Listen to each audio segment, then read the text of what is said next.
Hi everyone, today we will talk about the steps that are required when you're beginning to plan your review. In the prior class, we talked about the 9 steps involved in the meta-analysis process. And one of the initial steps that you're going to need is to, first of all, figure out exactly what the review and meta-analysis that you're trying to do, what does it entail? And the first step is that we will need to develop a protocol. Then next step is developing a systematic search strategy. And these two components are the purpose of today's discussion. So let's talk about developing a protocol. So I don't know if you're already familiar with what a research protocol entails. It's essentially a plan for what you want to do in your study. And because this is a systematic review and analysis, this is an opportunity for you to essentially think about and and lay out the study design of your meta-analysis and systematic review. What is it going to entail? What kind of actions are you going to take? How are you going to come to the conclusions that are important? Where are you going to find the data from? So you're going to have to lay everything out and write it down. And the reason why this is good to do is because it allows you to think through some of the challenges that you might anticipate during the course of the work. It doesn't mean that this is set in stone, right? You might have the opportunity to go back and review your protocol as you go along, depending on what you find in the data, because it's not always the case that you already have absolute familiarity of the data. But in this case, what you're going to be able to do is that you will lay out the plan and then you can go back and amend. There is the PRISMA guidelines. So PRISMA is preferred reporting standards for meta-analysis. And PRISMA is a consortium of researchers and people who are interested in the work of meta-analysis and reviews. And they've come together and set certain guidelines that they think are going to help you as you write your protocol. And we'll talk about those guidelines in a few minutes. Now, when you do develop your protocol, right, it is important to have it in a set place. And very often it's helpful to have the protocol in the public domain. There are a couple of ways that people do that. One is by registering the protocol with Prospero. Prospero is an openly accessible database. Anybody will be able to search and see that the protocol is registered. The advantage of doing that, of registering with Prospero, is that one, it prevents everybody working on different meta-analysis projects from duplicating, right? So if somebody's already working on it, then you don't need to go and start it over again. So that prevents like duplication of efforts and prevents something that happens very often in meta-analysis, which is scoping, where someone is already working on the same, two people are working on the same thing, and one person gets to publish first, right? This will avoid that. The other thing is that you can allow people to publicly comment on the review that you're working on, right? Another way that people do this, apart from registering with Prospero, is to publish the review protocol, right? If you understand the research publication process, you will know that that's going to take much more longer period to get done. And in the time that you're trying to publish a review protocol, the meta-analysis project might be done, right? And the main reason why we think that it's important to lay out your plan and publish is that it holds you responsible for what you have set out at the beginning that you're going to do, right?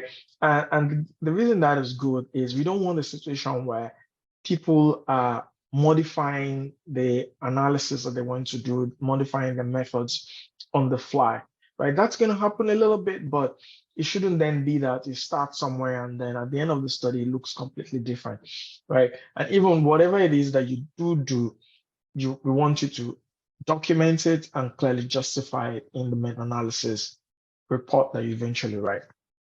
All right. So let's talk about what the protocol should cover, and we'll talk about this in a couple of slides, right?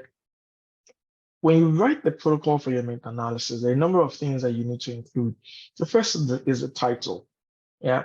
And the title of the meta-analysis protocol should clearly demonstrate that this is a systematic review and meta-analysis that you're hoping to write, right? If this is the update for a previous systematic review, it's important to highlight that. So because that allows everyone to be able to see where you're starting from, what you're updating. People can be able to refer back to what data was already available, what new data you're adding. Okay. If the protocol is registered, then you should indicate the registry and the registration number. Yeah. Authors and the contribution of protocol authors, people that you expect will be responsible for the review. So you indicate all of that if there's funding sources. But I think one of the most important reasons why I recommend writing a protocol is because you're essentially beginning to write your paper. So if you think about the fact that in writing your protocol, you're going to write an introduction section, the methods, right? It means that those two sections you can substantially develop now at the protocol stage. And then when you get to the end, when you're writing the report, it's easier for you to do, right? The introduction section, you've already thought through why you're doing the paper, what's your rationale, and you've laid it out, what the objectives are. And in the method section, you already write out what the methodology of the review is going to be, and that's also laid out.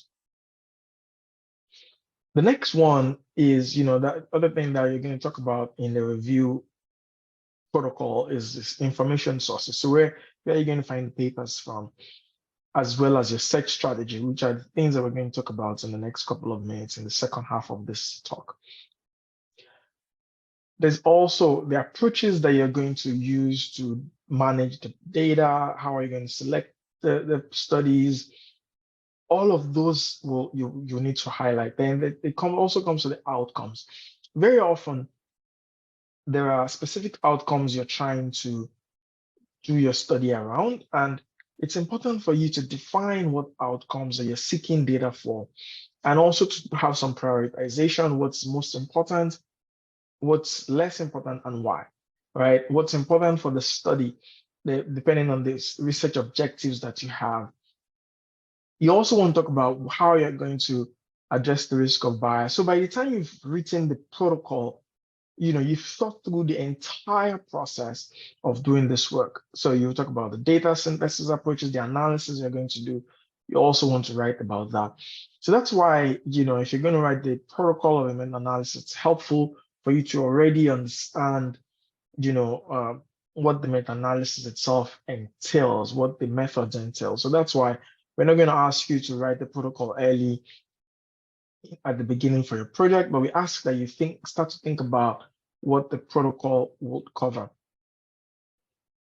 So let's talk about systematic search strategy, which is, one of the key steps that allows us to develop a meta-analysis that is reproducible, allows you to be explicit about what kinds of studies you're going to include, and make sure that anybody else can be able to, go back in time and look at, if you had done this meta-analysis, on what studies would you have included.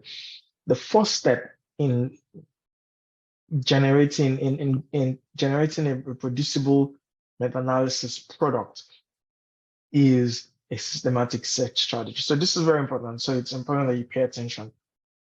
So to just catch up on where we are, right? We said that you conduct the meta-analysis in 9 steps. First of all, you identify the need for the review and you develop the review protocol, right? And the last couple of minutes, we talked about what the protocol is going to entail.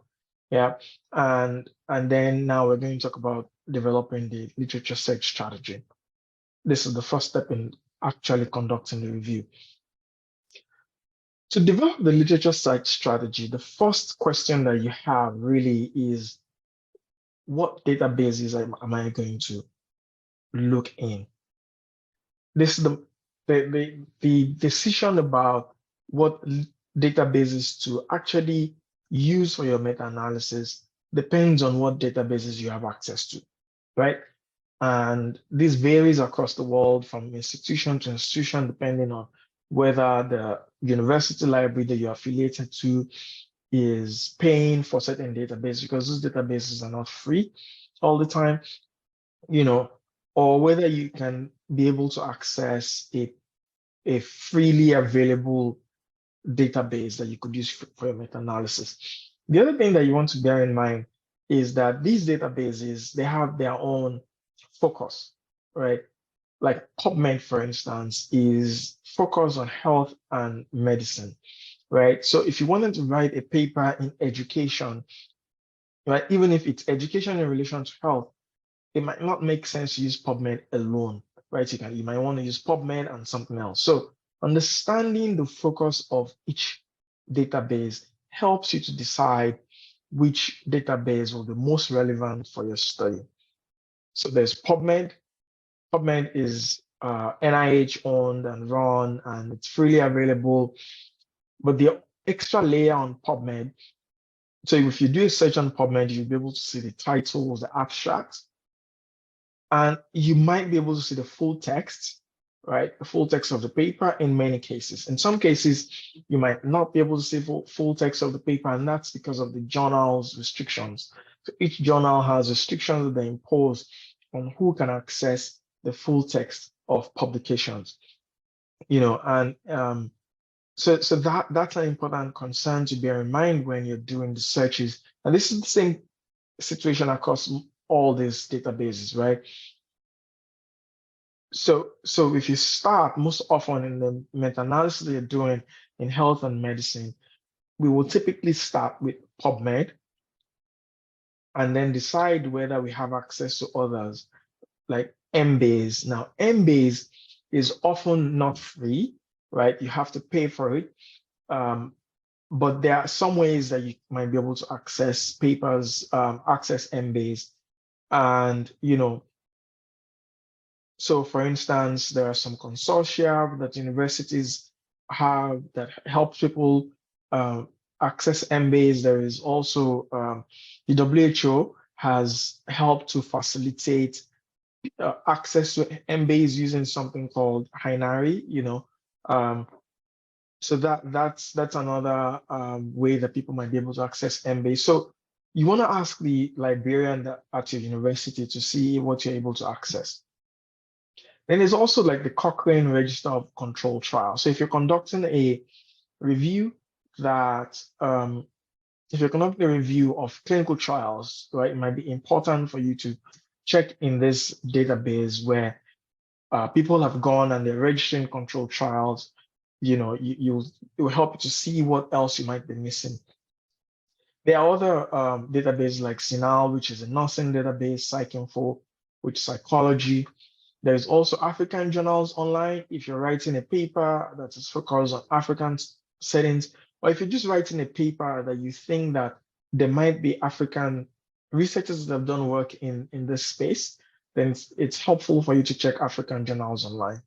And there's also Google Scholar. The other thing that you should think about for some of these databases is that in some cases, there are systematic search approaches that you can employ for some databases like PubMed and Embase, but there are others that you might not be able to employ a systematic search strategy, such as African Journals Online or Google Scholar. There might be some systematization you can use, but it's not as clearly well taught in the sciences as in PubMed and Embase. Okay, all right. So the key takeaway from here is that you should talk to a librarian about what databases you can access given where you are and given what institutions you're affiliated to. So if we were going to do a PubMed search, for instance, for an exercise and stomach cancer study, right, then our search might look like this, right?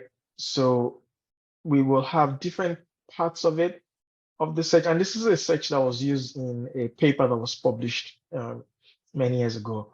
So motor activity, physical activity, exercise, walk, these represent exercise, right? Different forms of describing exercise in the literature. So mesh, here you see what's called a mesh. A mesh term is medical subject heading. And here is written mesh, but here is written mesh term. Yeah. And so mesh term, right?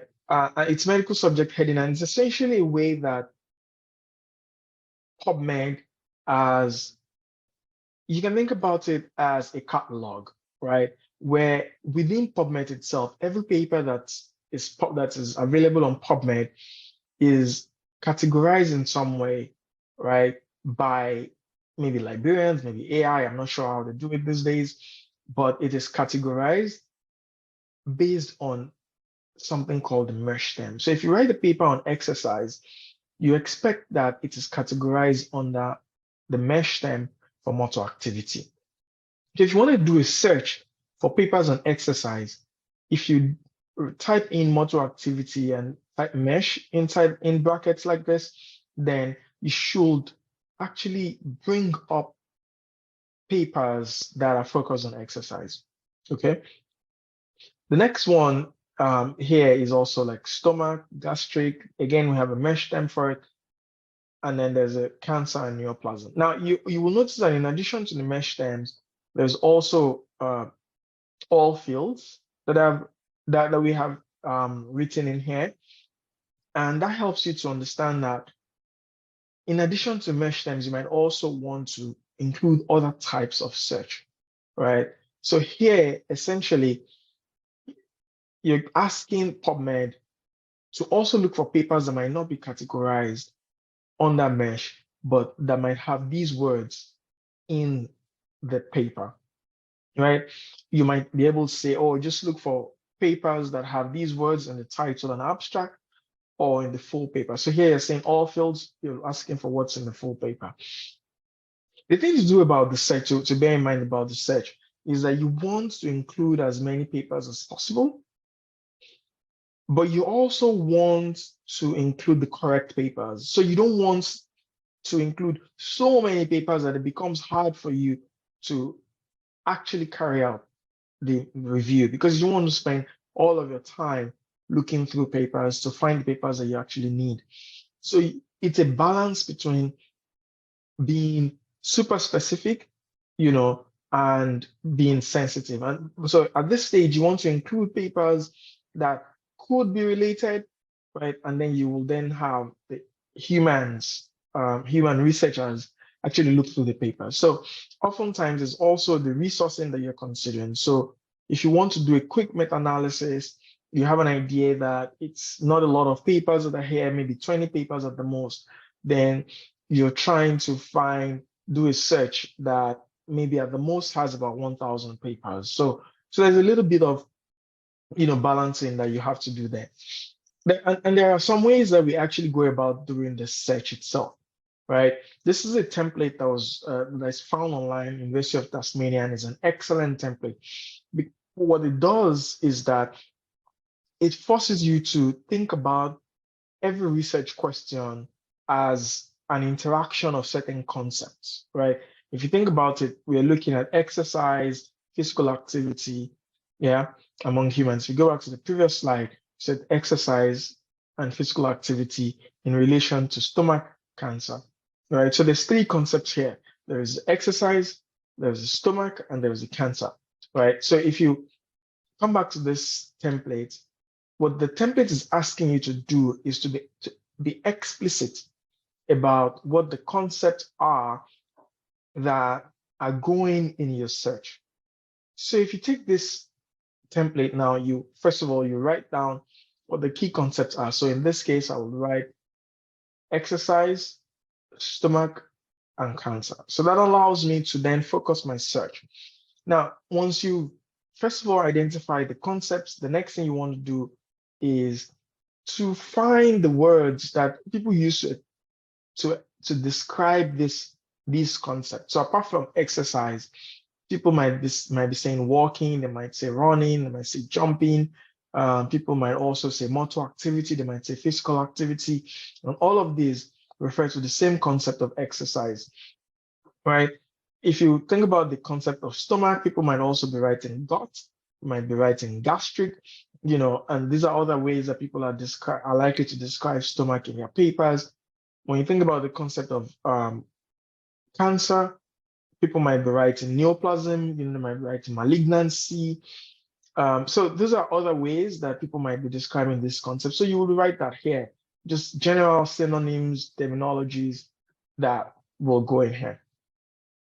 And then on the third line, you're going to write the controlled terms, the controlled terms. These are the mesh terms, right? In addition to PubMed that has mesh terms, Embase also has what is called M3 terms.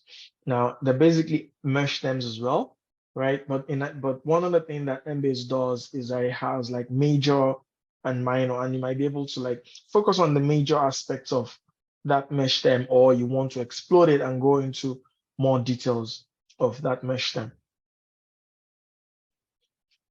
So this is the exercise on stomach cancer risk that I was talking about. So here I even have adults, right? So you would fill this out like this: exercise, stomach, and cancer, and you'll have other words that people have. So exercise, physical activity, walking, running, weightlifting, whatever else. And then what you then do is that you look at these free text terms and look for the mesh terms that might apply to them.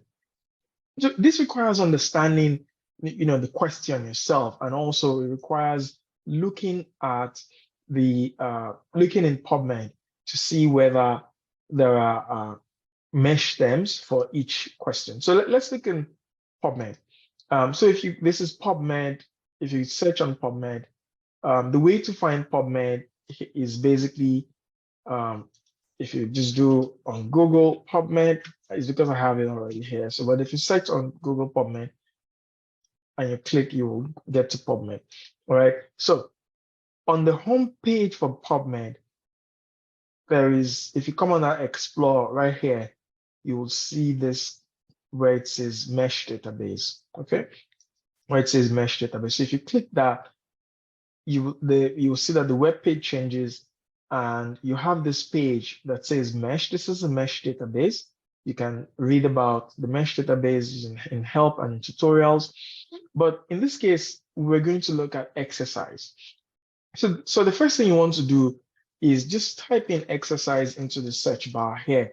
And as you're typing, you'll see this drop down that begins to suggest to you potential words that might be suitable, and if you just look down, you will see here that exercise itself is a mesh term. So if exercise is a mesh term, you can click that, and then you have this where there is alternatives to this mesh term. So this allows you to begin to, if you scroll down, if there's specific aspects of it that, because exercise is such a vast question, right? So people have also like created specific aspects of exercise that you might want to be interested in. Is it exercise testing? Is it sports, as nutritional sciences and sports, right? Is it muscle stretching exercises? What kinds of exercises? Aquatic therapy. But if you just want to stay at the major, like high level, you can select exercise. So if you click select exercise here, it will explode it and then tell you what the mean in this case, what is the NIH defining as exercise, right? So you can see that here, they're focusing on physical activity, physical fitness or health, and on physical exertion, right? So you can, and saying that you can compare it to physical exertion. So physical activity is focused more on what you're doing on a regular basis, so in this case, if you look at the term, then there's all the entry terms. So these are everything that, so if there's a paper that writes in physical activity, it will come here. If there's a paper that writes acute exercise, it will come here. If there's a paper that writes aerobic exercise, it will come here, right? But the other thing that PubMed does is that it then has the category. So exercise is smack in the middle here. But there's some words that exercise also feeds into, like motor activity. Yeah. So if you look under motor activity includes exercise, but it also includes other things like flight, freezing, pronation, supination, so if you look at all that, but this is what we're interested in exercise. So if you go back to exercise, by clicking that, you will see that there's multiple other things that come up under exercise. So cool down exercise, gymnastics, muscle stretching. Yeah. And so if you were interested in maybe walking, you would select walking. But here we're not interested in walking, so we can go back and just stay at the exercise level. Yeah. So that's one. So if you select exercise, the other thing that we want to, so what you will do is that you will add exercise to the search builder. So you can see here we have a search builder. You would add exercise to it. And when you do that, you'll see that it comes up with this exercise is a mesh term. Okay. So the second concept that we were interested in was stomach. Okay. Stomach. So if you type in stomach into the search, you see that the exercises in the PubMed search builder is still present. So if you type in stomach, you'll see also here that stomach itself is a mesh term. And if you click that, you'll see what it entails. So different parts of the stomach are here. So if your research is focused on different parts, you will click those. But here we're staying at the level of the stomach, so we add to the search builder. Okay. So the other thing to note here is that you can switch either or not. So you can change exactly what kind of manner you want the builder to add the paper. So you might want to say exercise and stomach, but not cardia, for instance, right? So because cardia itself is a mesh term. So those are the ways that you might use this drop down. But in this case, you're focusing on exercise and stomach cancer risk. So the third concept that we'll look at is cancer. Okay. So if you click here, you will find neoplasms. Okay. You'll find neoplasms. And, if you look down, you'll see that there's no cancer itself as a word, but neoplasm is a good enough synonym for cancer. So we'll click neoplasms. And if you scroll down, you'll see what is incorporated under neoplasms here, right? So the thing is that you might be thinking, oh, maybe I'm more interested in like malignant neoplasms, right? But if you look here, you'll find different types of cysts. You'll find neoplasms by histologic type. You find by site. You'll find, hormone dependent, and then you might find the neoplastic process itself. Yeah. Whether there is invasiveness or metastasis, the process of carcinogenesis, but you don't quite find a mesh term that is just malignant neoplasm. So you might want to therefore just stay at the level of neoplasms and add that to your search term, search builder. So now you have exercise and stomach and neoplasms as three key concepts. Okay. Now you can do a number of things. You can search that in the search builder. And that's what I typically do. First of all, just do the very basic and search in the search builder and see what you find, and searching on PubMed rather. So search PubMed. So if you do that, you only find 7 papers.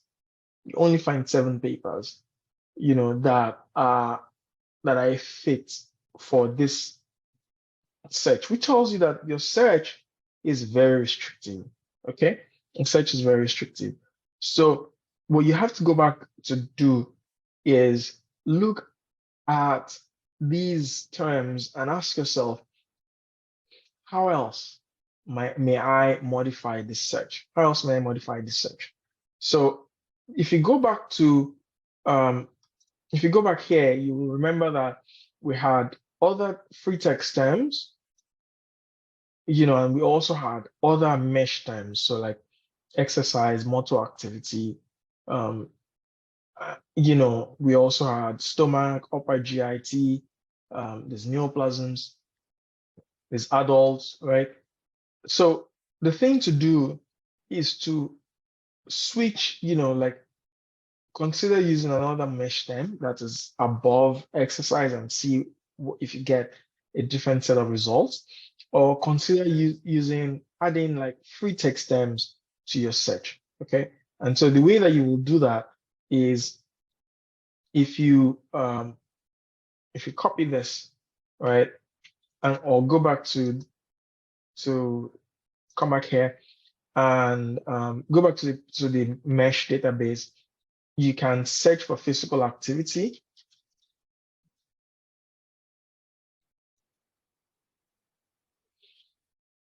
So here, if you click exercise, you remember that we had motor activity as being above exercise. So if you click that, um, you you might switch out or add. So you might say exercise, or so here you can edit, right? Or motor activity.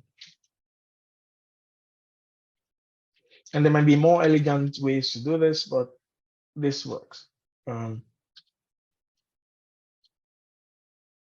So the thing to pay attention to is that I am putting exercise and motor activity together as one term. So that allows the universe of papers that will be incorporated under that first concept to change. So I'll copy that so that I can bring it back to the PubMed search builder when I want. So search, if you search that, you can see that now we have 11 papers. We had 7 before, but that is still very, very inadequate. Okay, so if you go back to the PubMed search builder and you type here, or so again, we might say there's another mesh term that we had looked at earlier, and that is upper gastrointestinal tract, right? And then you type that into the search.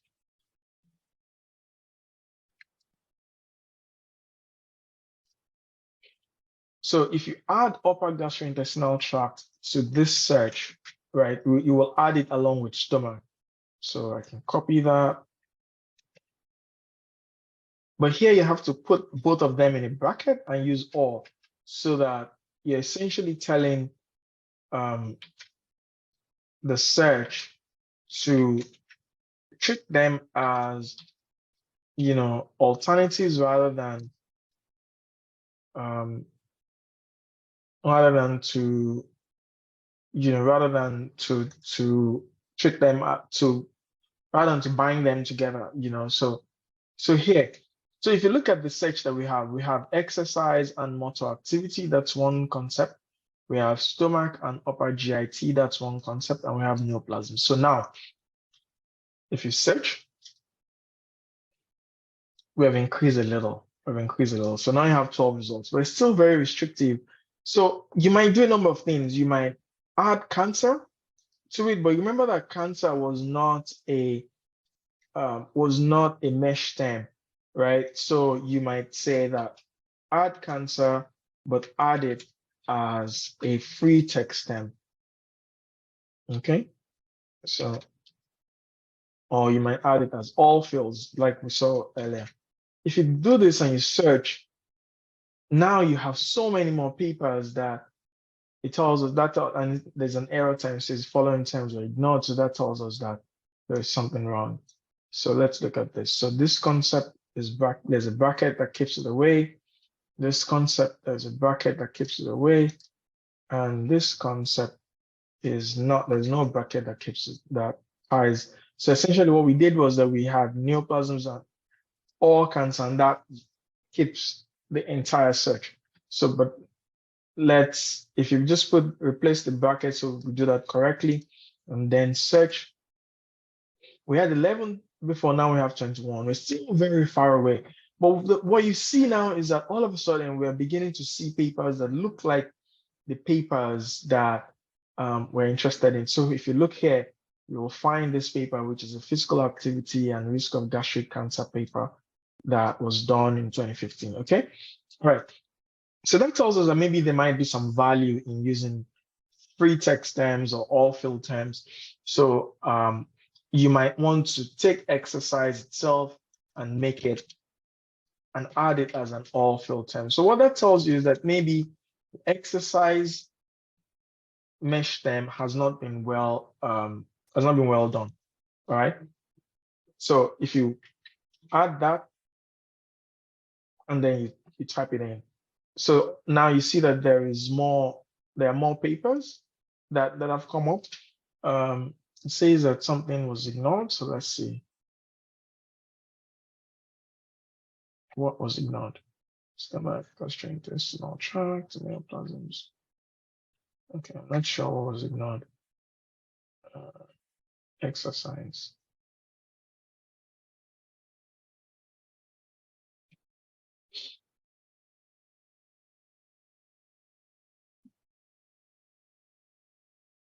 All right. I'm not sure what it's ignoring, but I guess we can keep going. So, so you start to add a bunch of free text terms, and you might end up with something that looks like this search that we had before, this one. So here we had to have walking, we had physical activity as an all field, in addition to motor activity. Here we added stomach as an all fields or text here, and then added gastric as well. And at the time, cancer itself didn't have a mesh term. So by the time you then put together the search, right? So if you copy this search, and put it in PubMed, yeah, and put it in PubMed, what do you then get? So let's see. I've copied it on my other screen, so you won't see me doing that.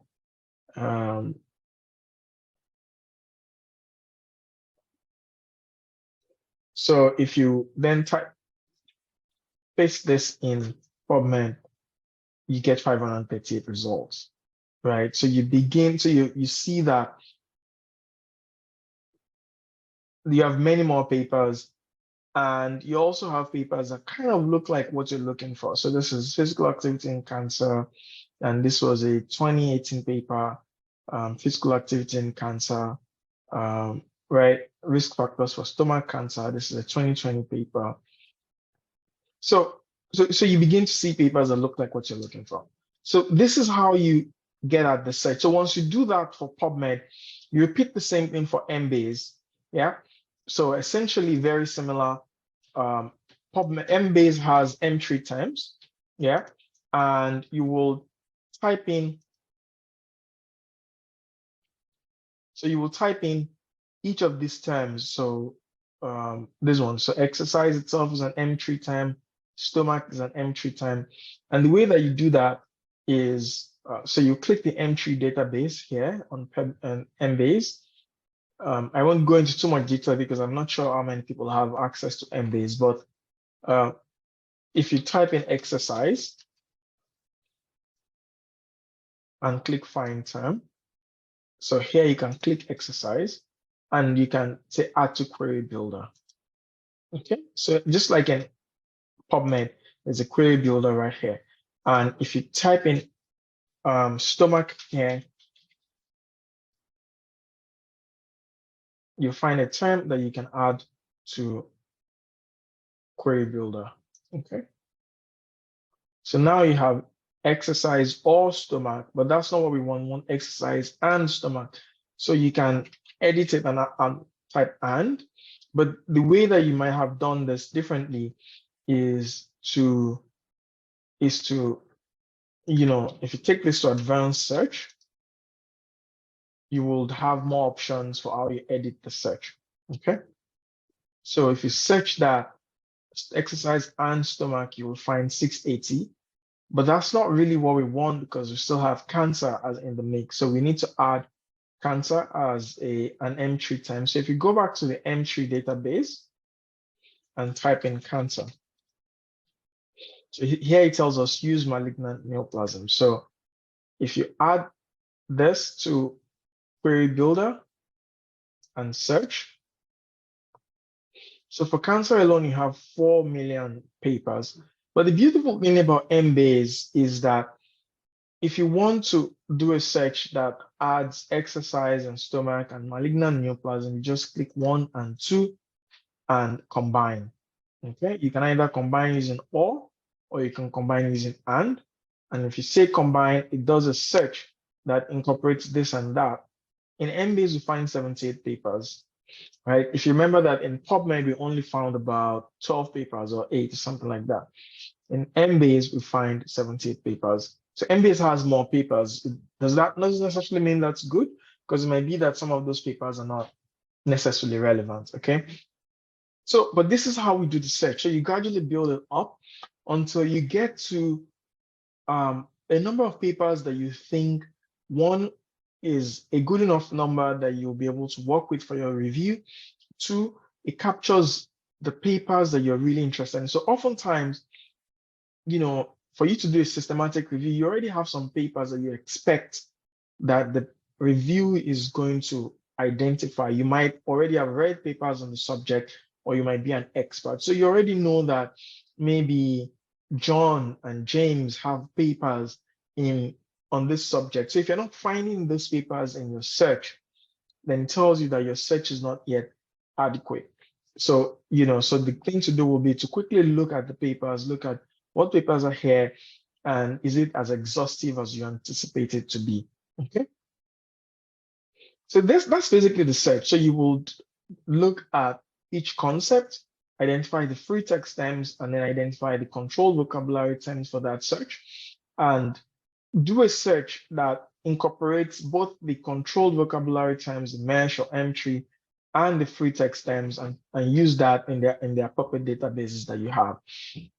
The good thing is that once you do this in one database, you don't have to do it from scratch. Like, you already know the words that have worked very well, and then you can take that to Embase, for instance, or you can take that to Now, to PsycInfo, and and you will have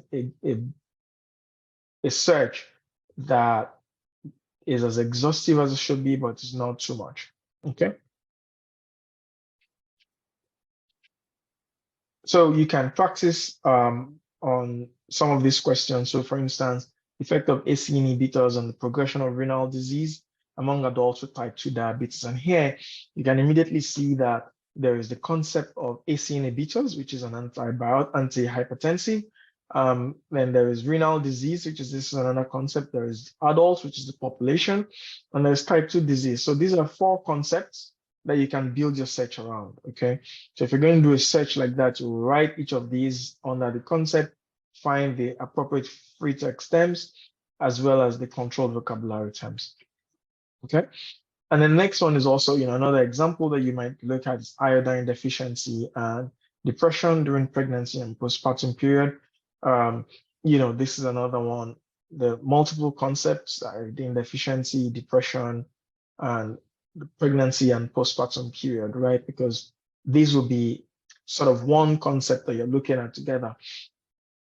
So when you do that, you will then, the most important first step is identifying the concepts, the free text terms, and the controlled vocabulary terms. Once you do that, then you can take this into the appropriate databases, do the search, and then what the papers that you identify from the search, if you come back here, this is Embase. If you click results, you can export these papers to a database of your choice. So you might want to export it to Mendeley or EndNote, or to a CSV file. Okay. If you export to a CSV file, say select, and you might want to just say the title, the publication year, the author names, maybe the abstract. You can find the abstract here, and maybe oftentimes the DOI is often good to also include, but I don't find that here. So maybe the open URL link, maybe, and then if you export that, you will have an Excel spreadsheet that you can work with. So there's a little bit of tweaking that you will do here and there to really get to what you really want. But the next step, once you've done the search, is to upload the citations into a system that helps you to manage them. This is often Excel, EndNote, Zotero, Mendeley. So Mendeley and Zotero are free. Excel is not completely free, but it's very available. Oftentimes, when I use it, I use Excel with something else. It's used to be EndNote. It's increasingly Zotero. You want to use them together to manage, and you'll figure out exactly when you use what, right? So for instance, Excel, I would typically use to manage the selection process of the papers. So, and if you see in the next step here, you will see that what you will do is you will create a spreadsheet that looks like this: the author, the year, the title of the paper, and then the abstract. Now, if you share this with your co-authors, right, you remember you're going to have to do this in duplicate. Two people will have to look at these citations. So if you share this with your co-authors, one person will read the title and the abstract and then make a decision and write, drop, maybe 1 and 0, depending on what you decide to do. And then you will be able to easily select the papers that you take to the next stage of the review. And this is what Zotero looks like. Right? Zotero is excellent for managing the citations. You can also use it to select, but it's clunkier. And I often prefer to use Excel for that. Zotero is particularly excellent because you can start to manage the entire process of citing the papers in your work from here, from beginning of the search. You don't have to create a separate Zotero library for your search. The key takeaways from this work, from this class today is, first of all, in preparing for the meta-analysis and review, there's two things that are very key to do. The first is to develop a protocol, and in developing that protocol, it's essential for you to have an idea of what you want to do and then write it out in an explicit form. And writing it out like that helps you to think through some of the challenges that you might anticipate and how you're going to be able to mitigate them. The next thing is also a systematic search strategy. And I said that the systematic search strategy, laying out a systematic search like that is critical to help you develop a reproducible research work, right?